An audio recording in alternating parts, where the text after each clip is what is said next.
Greetings from New York City and Columbia Business School Executive Education. I'm Scott Gardner, and I'm very happy to be here today with Dr. Trish Gorman for the Leading the Agile Organization webinar. Before I introduce Trish, I'd just like to go over a few quick logistics. If you'll look at your screen, a recording of this webinar will be emailed to you. If you'd like to tweet about this webinar, please do so at CBS #CBSExecEd. And as always, we encourage you to submit your questions into the Q&A box. We'll get to as many of those as possible in the last 10 minutes and in the section we call The Conversation Continues.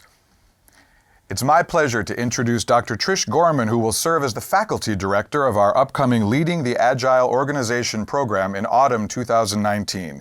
She also works with a multitude of corporate audiences on topics related to strategic leadership, growth, and innovation. Her past roles include Director of Global Strategic Learning at McKinsey & Company and the Dean of the Jack Welch Management Institute. Trish has published in McKinsey Quarterly, Harvard Business Review, Forbes.com, Deloitte Review, and co-authored What I Didn't Learn in Business School. Trish earned her PhD in Strategy and Economics from Case Western Reserve University, an MBA focused on Strategy and Operations from the Anderson Graduate School of Management at UCLA, and a BA and Honors Program in Mathematical Methods in the Social Sciences and Economics from Northwestern University. Trish, it's great to be with you today.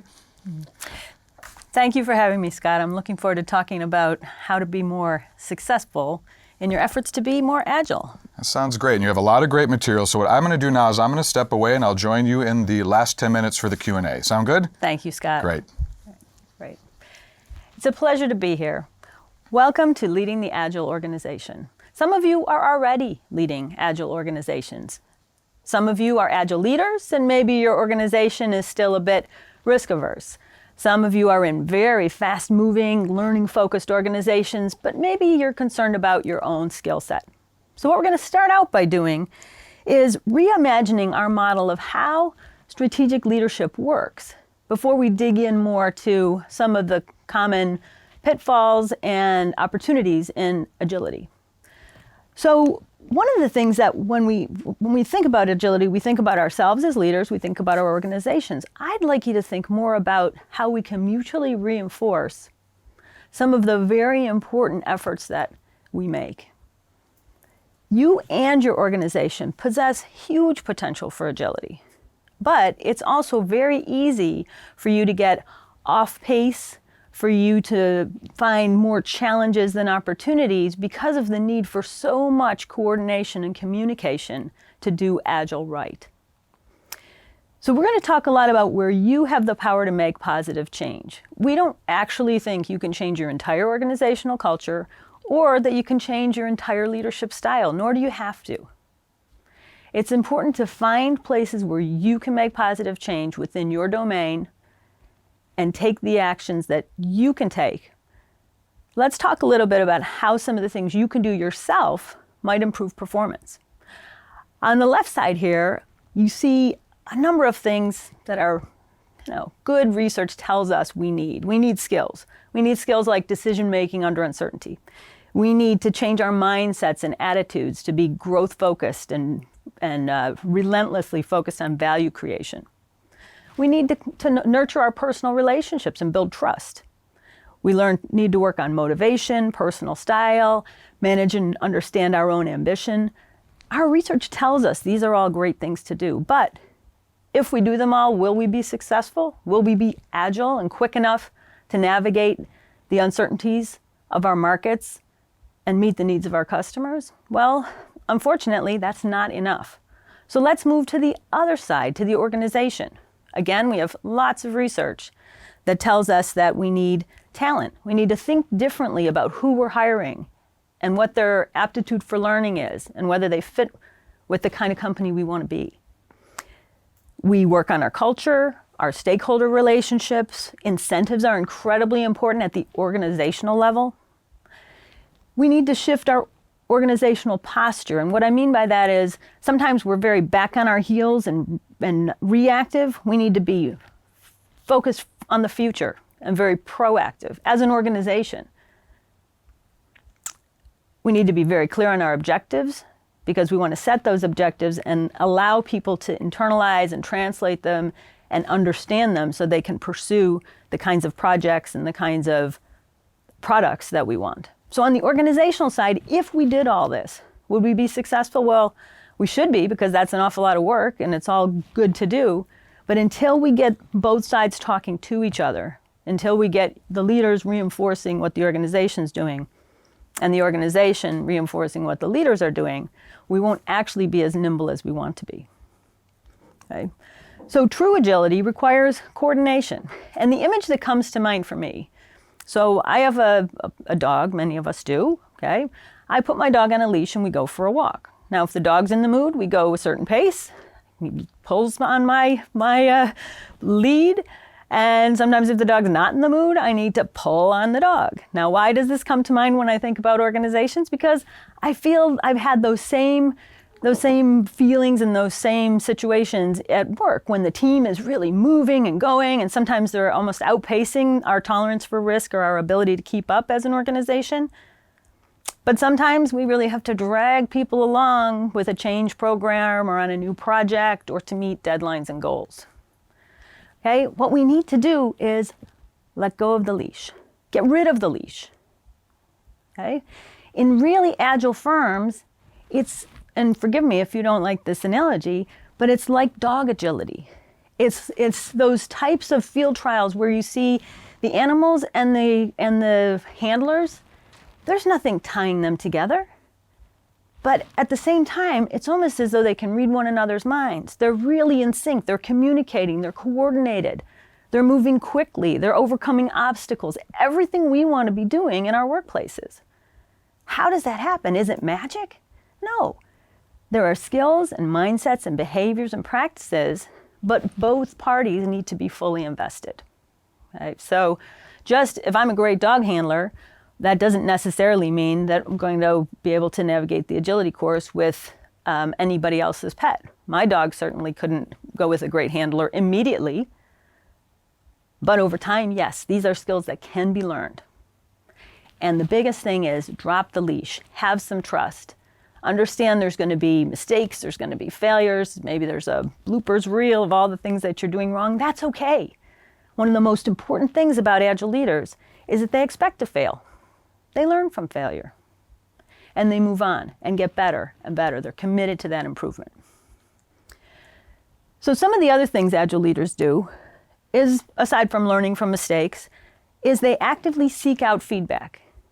Maybe I'm doing pretty well. Maybe I'm doing better than I did last quarter. But am I doing as well as I could be doing? What's my relevant set? Who am I comparing myself or my team against? Which competitors are really salient? And it might not be a competitor in my direct industry or in my direct competitive set. It could be someone who's from a whole different technology or from a whole different geography.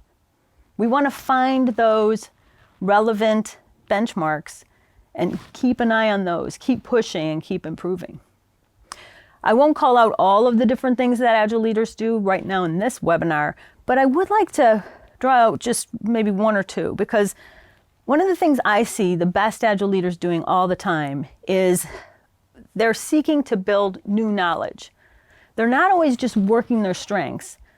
They're sometimes working their weaknesses. They understand what they're not too great at, and they work to bring that up to a base level. But it's the new knowledge that's interesting, that separates some of these people. It's the connecting the dots, as John Chambers would call it. It's reading something that's outside your field. It's listening to a totally different radio station. It's having podcasts going that are not in your area of expertise or right in your wheelhouse, because they'll spark a little bit of a different conversation. They'll help you surface and test some of your assumptions. So here's a small test I'll have you take if you'd like, is look back at the last maybe 2 weeks. When have you actively sought out new knowledge? Did you go to a museum that you really weren't that interested in? It wasn't something you would normally do. Okay? Read something different, talk to someone different, or talk to the same person but ask different questions. Probe a little deeper. Okay? The best agile teams, everyone actually understands what everyone else is doing. How do they understand that? Well, asking a lot of questions, observing. Maybe you could ask if you could sit in on someone else's team and watch how their production process works.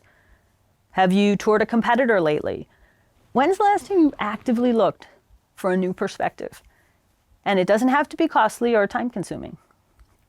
Another one I mentioned quickly was to acknowledge your weaknesses. We don't all have to be good at everything. Sometimes the quest to be agile and to have great agility in your organization and in yourself seems daunting. Who can be that great? Well, you don't have to be. You just have to know what you're really great at and bring that to your team and understand where you're weak so that either you can shore yourself up with stronger colleagues, or you can work your weakness because you may be asked to take a different role at different times, and you may need to do something that isn't absolutely your favorite thing or your best skill. But it's that self-assessment, that continual introspection, not staying there very long though, changing that introspection into action. What does what I know about myself and my team tell me I should do next? Okay. So we all know agile organizations require quite a lot of processes and metrics. And you'll notice I haven't really talked about the Agile Method. I try not to ascribe to one specific method. It might be that Scrums are working really well for you. It might be that the Agile mindset's working really well for you, or you'd like to pursue it more. What I've done in my work is broken down all of what I've been able to find and observe and research about to a set of important elements. And it's just this handful of elements that you can find in many different processes and methods. And the first is making meaning from ambiguity. Okay? Great ideas, new trends, new technologies, new consumer needs, they don't just hit you over the head. Hey, they're always cloaked in uncertainty and ambiguity and risk. Making the meaning from them is step one. Next is searching for and finding the right problems to solve. Okay? Problems are all around us, but I would bet the one that lands on your desk is maybe not the one you really should be solving. Sometimes I ask people, if you weren't doing what you're doing, what would you rather be doing that you think might add more value? Okay? Because something is not worth doing well if it's not worth doing at all. The third one is what we call seeing around corners. We don't just say you want to see into the future, but you want to see around corners, meaning that there might be something blocking your view. You might have a sense of where trends are going or what kind of attributes you need in your products, what kind of pain points your customers are experiencing. But it's being able to put together something that shows you how that process, that movement towards the future is not linear. We have to be able to see around those corners. And we want a fast and yes culture, meaning we'd rather say yes and then modify than say no and never make progress. And that brings us to our fifth point, which is making good choices. Strategy is never all of the above. We can never do everything we want to. And to be truly agile, to be future-focused, learning-oriented, growth-oriented, value-oriented, we need to make some choices about the way we're going to pursue our own path to value. And sometimes those are tough choices. Sometimes you leave behind successful products. Sometimes you need to move off something that you think has great potential in order to pursue something that you believe has even greater potential. And overarching all of this is, what is agility? It's harnessing focused energy. Okay? If you start to really change your model of how leadership works, drop the leash, try to move faster and coordinate and collaborate and communicate. Okay? What you're really doing is harnessing your energy and the energy of your organization. And where you find those points of mutual reinforcement, you don't have to do everything. In your own domain, where can you accelerate learning and communicate a little better? Where can you see an idea that's kind of in the fog and clarify it a bit and have others work with you to pursue some experiments that will help you understand the potential of that idea? Okay? Now, often we take these great actions, we do our best, and in some ways the organization pushes back.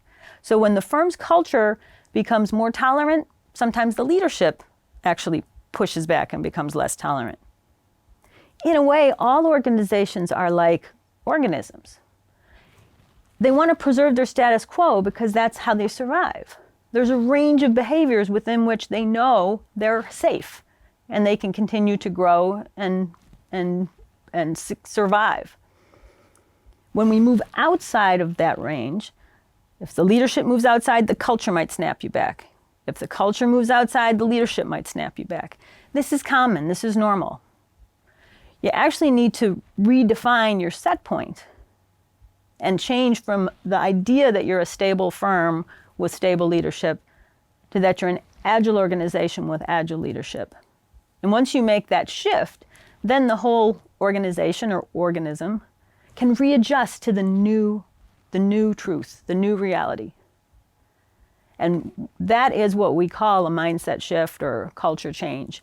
But even in your own domain, sometimes your team is actually adopting some really great practices. Don't worry if the whole organization isn't there with you yet. As you have successes and you can celebrate those successes and share your, I hesitate to say best practices, but share your path to success, then others will adopt what's working. A lot of what we want to do is demonstrate that proof of concept, that it can work in your organization, it can work for you. Okay. So pulling it all together, we have these steps: making meaning, finding problems, seeing around corners, having a fast and yes-oriented culture, and then making good choices. This allows you to be agile, but where's your role in all this? Okay. We want to talk about leading the agile organization. Where's your role? Well, understand where you are as a leader. Be honest with yourself. Maybe you're one of the ones snapping your organization back towards stability. Maybe you're a little more risk averse than you'd like to admit. Or maybe you're really ready to go, but you're not actually bringing other people with you. So understanding where you are as a leader, building the critical skills and mindsets you need, and then leverage. Leverage is important here. The idea of gears that are intersecting, that there's a mutual reinforcing mechanism, so that every time you're doing something, it's not just you trying to lift the universe, it's you trying to get a flywheel moving so that others can also do their job, so that the whole organization can move more quickly to harness focused energy towards growth and competitive success. As we think about this, there's a model that I use that I've used all words that start with A so that I can remember them more easily, but we want to be aware, and that's that seeing around corners. We want to be articulate, to be able to share with others what we're seeing, feeling, doing, wanting, striving for. We need to be adaptive. That's all about learning and failing and learning and failing and learning. And then we need to be accountable, because one thing I often see with agility is that it can be sort of a get out of jail free card. Oh, I wasn't being careless, I was being agile. Okay? So accountability is still really important. And then I add in ambidexterity, which is the way I think about doing things that are sort of with your dominant hand, where you're strong, and then sometimes having to work with your less dominant hand, where you're not as strong, but still you're capable. So when we bring it all together, the accountability helps us to make those good choices. The adaptive culture is that fast and yes culture. Say yes first and then adapt, as opposed to saying no until you have all the information. Being articulate is how we make meaning out of uncertain and ambiguous information. The ambidexterity helps us harness the focused energy. Our awareness helps us see around corners. And the agility is really about searching for and finding a problem worth solving. Because once you find that problem worth solving, then you really are in a place where people will want to be moving more quickly. They'll want to be jettisoning what doesn't work. They'll want to be communicating more and collaborating and sharing their successes. Okay? And that desire and that enthusiasm is a critical part of success and agility. It's not the only piece, but please don't ignore it. All right, well, I think we've come just about to the end of our time for the webinar. I'd love for Scott to come back and maybe there's a few questions that have come up. Yes, there are. There's a lot of great material here and a lot of great questions came in. Thank you for sending those and keep sending them in because we'll continue with them throughout the next 10 minutes and in the conversation continues. One of the things I just heard you say and I loved, it's sort of the tenet of improv, which is to instead of being a well but person, but to be a yes and person. I'm assuming you know what I'm speaking about. Yes, and I do, Scott. I mean, it really is, I believe that's a key tenet to great leadership, to be a yes and, to have that kind of positive energy. Well, and often I find that the leaders I work with think that they're saying yes, but they're not really embracing it. And I love your evocation of the improv. It's really a trusting relationship that you're asking me to respond to you and engage with you. And the yes and no doesn't matter as much as what comes next, what comes out of our interaction together. Right. Really good. Because well, but just sort of stops it. Oh yeah, well, but or no. No, or think about this. And some organizations say, I need to ask, my boss 4 times and I'll get 4 no's before I might get a maybe. Right. Well, just think of how much time that takes and how the rest of the world is moving forward while you're going through this little ballet of wear me down and maybe I'll say yes. Exactly. Well, that's some of the questions that came in, and I will say that Jorge wrote, how do you deal with an organization that wants to change, wants to evolve, but that desire is not coming from the top management? That's a very common situation. And well, first of all, let's test the assumption. Maybe the desire is not coming from the top management, but where are there pockets of top management where that desire does exist? And for various reasons isn't being articulated at all or isn't being articulated to you, Jorge. So if there are ways to test the resolve of top management, that's one step. But also a lot of wonderful things happen bottom up and middle out. So I would say work on your influence skills, try to take some small steps, celebrate the successes you get, and quantify. Okay, saying your team's working better is great, but if you can quantify that and show clients you're winning, higher customer satisfaction numbers, higher quality numbers, better retention numbers, that gets the attention of top management more quickly. And once you've got their attention, you can have a better dialogue. So you start with sort of the quantifying, the data. Is we would say is like overall would be the first, one of the first moves, and then you can move into more anecdotal story, like results and Well, I love that you say anecdotes because I think it's again and both. Yeah. I want my numbers, but then I also need to be able to put more of a human element around them in a narrative. To be able to say the customers I've gotten 3 new customers, but let me tell you about this one customer. Right. Okay, because the reason they came to us is because they're taking risks, we're taking risks with them, we're going to grow together. Right. Now you've really got my attention. Right. But the story, kind of words and music, story and numbers. Right. Well, that's interesting because one of the questions that came in from Lucas, and these are phrases that I struggle with. So I'm wondering your opinion. Are agile leaders' qualities are soft skills? What about hard skills? Okay. Is it that terminology? Do you see it that way? I think it's sometimes helpful to talk about hard and soft skills. It really depends on your audience and how you've come up through your organization. Some of the soft skills, like good listening, is really hard to quantify. Do I count the minutes I listen? Do I think about what I do with what I hear? That is a soft skill, right. But incredibly important. But the hard skills are also, there's a lot that has to do with running projects, running teams, and launching new services and products out to the marketplace that require very hard skills and accounting and finance and managing your debt and managing your time and project management that are on the other side. But so, equally important.